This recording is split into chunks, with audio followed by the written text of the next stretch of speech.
रायजादा, ऐसा वजनदार नाम मानो इंडिया की टॉप बिजनेसमैन फैमिलीज में से किसी एक का वारिस हो। मगर हम जिस अहान रायजादा की बात कर रहे हैं उसके कतरे कतरे से बेबसी झांक रही है। अहान एक करोड़पति बिजनेस फैमिली का दामाद तो जरूर है, मगर उसकी हालत पर घर के नौकर भी कहते हैं, कुछ पैसे चाहिए तो बता देना, तुम्हारी गरीबी देखी नहीं जाती। कहने को तो अहान जैसी रिच फैमिली के दामाद सड़कों पर महंगी कार दौड़ाते थे, मगर अहान की लाइफ में 3 चीजें आम थी। पहली चीज बेइज्जती, दूसरी चीज बहुत बेइज्जती और तीसरी चीज बहुत से भी ऊपर वाली बेइज्जती। और हाँ, कभी कभी वो किसी रईस को जब अपनी बीवी को एक महंगे होटल में खाना खिलाते देखता था तो वो खुद से कहता था, एक दिन अपना भी टाइम आएगा जब मैं महंगे सूट में ऐसी किसी महंगे होटल में अपनी बीवी शनाया को दर्शन के साथ खाना खिलाऊंगा। जब वो मेरे सीने से लग के एक रोमांटिक डुएट में मेरे साथ रोमांटिक कैंडल लाइट डांस करेगी ना तो वहां बैठे सारे रईसजादों के सीने पर सांप लौटेंगे।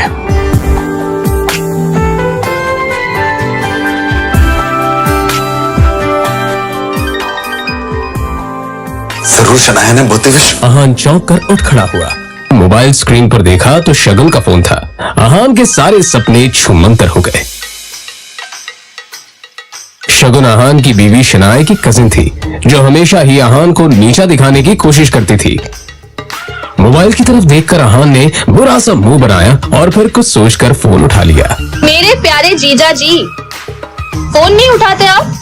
वो मैम। अच्छा वो सब छोड़िए, आप एक काम कीजिए, साहू ज्वेलर्स पे मेरा एक नेकलेस पड़ा है, मैंने ओनर को कॉल कर दिया है, वहाँ जाके नेकलेस कलेक्ट करके मेरे घर पे आ जाइए। शगुन, मुझे बैंक जाना है और ये मैं बैंक जाने का तेवर किसी और को दिखाइएगा जीजा जी। वैसे भी आपको हमारे फैमिली के टुकड़ों पर ही पलना है ना? तो जितना काम कहा जा रहा है उतना कीजिए। और हाँ, नेकलेस के साथ में ओनर आपको 30,000 रुपए भी देगा, वो लेकर मेरे घर पे आ जाइए और 30,000 रुपए में से 1 रुपया भी कम नहीं होना चाहिए, समझे ना? देखो शगुन, आज तक मैंने कभी चोरी नहीं की है।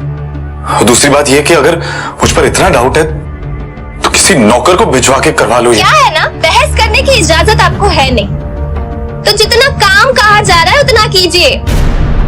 1 घंटे के अंदर नेकलेस और पैसे लेकर मेरे घर आ जाइए। और फिर से कह रही हूँ, 30,000 रुपए में से 1 भी रुपया कम नहीं होना चाहिए। बाय।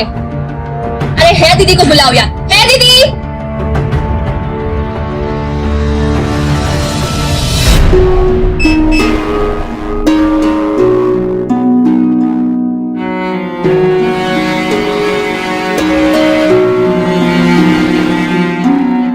जल्द ही अहान फ्रेश होकर बाथरूम से बाहर आया और जल्दबाजी में अपनी अलमारी की तरफ बढ़ा जिसमें 2 जोड़ी पुराने कपड़े रखे थे। उनमें से जो सबसे साफ कपड़ा था अहान ने उसे पहनने के लिए चुना।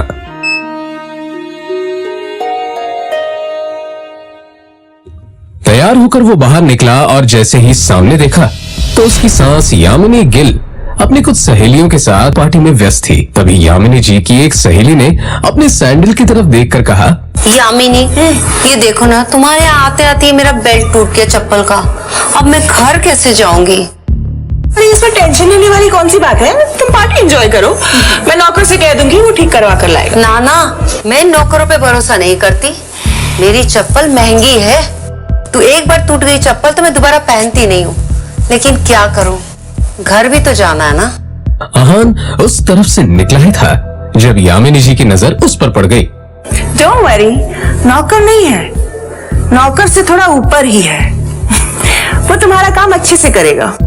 सुनो, ये चप्पल लो और इसे ठीक करा कर लाओ। तभी यामिनी जी की सहेली ने कहा, यामिनी, ये सब काम दामाद से अच्छा नहीं लगता। अरे तुम इतना टेंशन क्यों ले रही हो?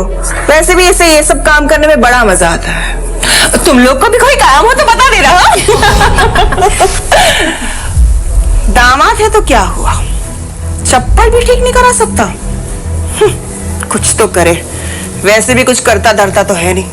ये बातें सीधा अहान के दिल पर आकर लगी, मगर अब उसे ये सब हमेशा ही सुनने की आदत हो गई थी। उसे याद था कि आज उसका बर्थडे है, मगर ये सिर्फ उसे ही याद था, बाकी किसी को भी इससे कोई मतलब नहीं मैं भी था। शगुन का काम करने जा रहा हूँ। बहस मत करो, जो काम दिया है वो करके आओ। दामाद है तो दामाद की तरह रहो। भिखारी कहेगा। पता नहीं शनाया की जिंदगी में ऐसा क्या लिखा था कि तुम जैसा पति मिला है उससे। और अब यामिनी जी की सहेली ने अहान को उसकी टूटी हुई सैंडल की स्ट्रैप दिखाकर कहा, ये वाली चप्पल ठीक करना है, महंगी दुकान में ठीक करवाना, समझ में आया? कहते हुए उसने अहान का हाथ उठाकर सैंडल उसके हाथ में पकड़ा दिया।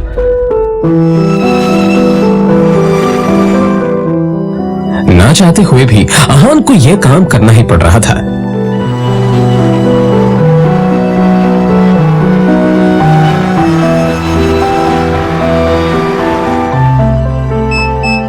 उसके मोबाइल पर उसकी बीवी शनाया ने मैसेज किया। ये मैसेज पढ़ते ही अहान के होठों पर एक स्माइल आ गई और उसकी पूरे दिन की टेंशन जैसे गायब ही हो गई। आज पहली बार शनाया ने उसे ऑफिस बुलाया था। एक वही तो थी उसकी जिंदगी में जिसकी मुस्कुराहट देखकर वो खुद को जिंदा रखता था। शनाया का चेहरा देखे बिना अहान को चैन नहीं मिलता था और उसके बस में होता तो शनाया की हर एक खुशी के लिए खुद को लाखों बार कुर्बान कर देता। रास्ते में अहान को एक फूलों की दुकान मिली।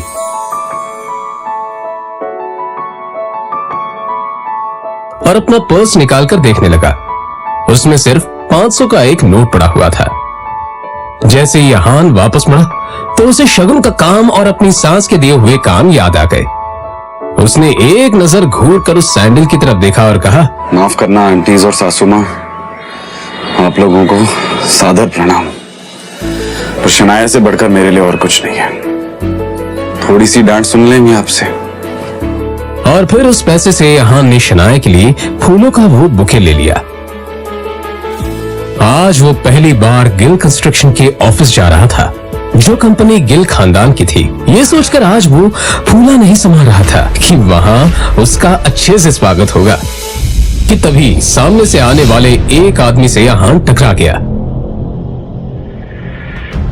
उसका नाम देव मल्होत्रा था। यू इडियट, दिखाई नहीं देता तुम्हें? पता नहीं कहां कहां से मुंह उठाकर चले आते हैं। इस ऑफिस में तुम्हारी खड़े होने की भी औकात नहीं, और ऐसे टहर रहे हैं जैसे तुम्हारी खाले जी का घर है। कौन हो तुम?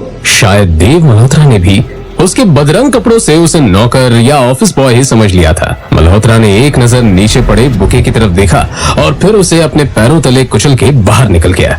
अहान ने अपना सर झुकाए बस उस बुके की तरफ देखा। उधर शनाया अंदर से ये नजारा देख रही थी। तभी अहान की नजर शनाया पर पड़ी तो एक पल के लिए वो अपनी बेइज्जती भूल गया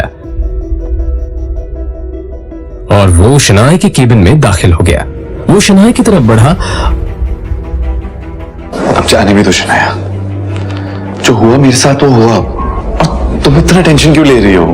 जो बात गई वो बात गई। तभी शनाया चीखते हुए बोली, दूर हटिए आप मुझसे, दूर हटिए। आप चले क्यों नहीं जाते मेरी जिंदगी से?